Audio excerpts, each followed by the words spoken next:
हरे कृष्णा। ओम नमः शिवाय। प्रिय भक्तों, हर महीने की त्रयोदशी तिथि पर प्रदोष व्रत किया जाता है।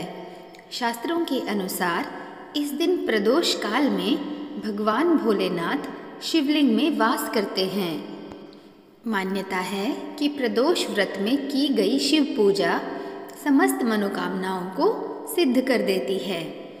फाल्गुन महीने का दूसरा प्रदोष व्रत बहुत खास माना जा रहा है। इसके फलस्वरूप व्यक्ति को धन, सुख, ऐश्वर्य भी प्राप्त होगा। माँ लक्ष्मी प्रसन्न तथा सदा मेहरबान रहेंगी। मार्च और फाल्गुन महीने का दूसरा प्रदोष व्रत 22 मार्च 2024 को रखा जाएगा। इस दिन शिव जी की चंद्रमौलेश्वर रूप में पूजा की जाती है। कहते हैं कि इस दिन भगवान शिव की पूजा करने से भगवान शिव का आशीर्वाद अपने भक्तों पर सदैव बना रहता है। पंचांग के अनुसार फाल्गुन माह के शुक्ल पक्ष की त्रयोदशी तिथि 22 मार्च को सुबह 4:44 पर शुरू होगी और अगले दिन 23 मार्च 2024 को सुबह 7:17 पर समाप्त होगी।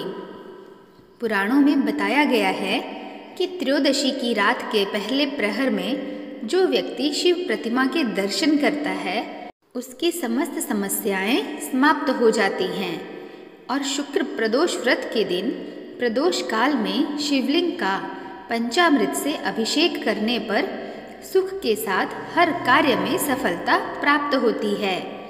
प्रदोष काल सूर्यास्त के 1.5 घंटे बाद तक माना जाता है। इसी कारण इस व्रत को भी लोग प्रदोष व्रत के नाम से जानते हैं। प्रिय भक्तों, शुक्र प्रदोष व्रत का महामंत्र है श्री महेश्वराय नमः या श्री रुद्राय नमः या ओम पार्वती पतये नमः। तो प्रिय भक्तों, आज मैं आपको शुक्र प्रदोष व्रत की कथा का श्रवण कराने जा रही हूँ। आप सभी इस कथा को बड़ी श्रद्धा से सुनिएगा। एक समय सूत जी बोले कि प्राचीन काल की बात है, एक नगर में 3 मित्र रहते थे। तीनों में ही घनिष्ठ मित्रता थी। उसमें एक राजा का बेटा, दूसरा ब्राह्मण पुत्र और तीसरा सेठ का पुत्र था।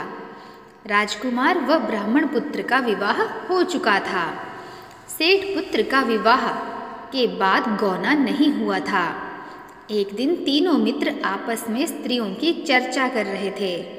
ब्राह्मण पुत्र ने नारियों की प्रशंसा करते हुए कहा, नारीहीन घर भूतों का वास होता है। सेठ पुत्र ने यह वचन सुनकर अपनी पत्नी लाने का तुरंत निश्चय किया।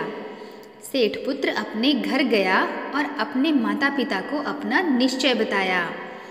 उन्होंने बेटे से कहा कि शुक्र देवता डूबे हुए हैं। इन दिनों बहू बेटियों को उनके घर से विदा कराकर लाना शुभ नहीं, अतः शुक्रोदय के बाद तुम अपनी पत्नी को विदा करा लाना।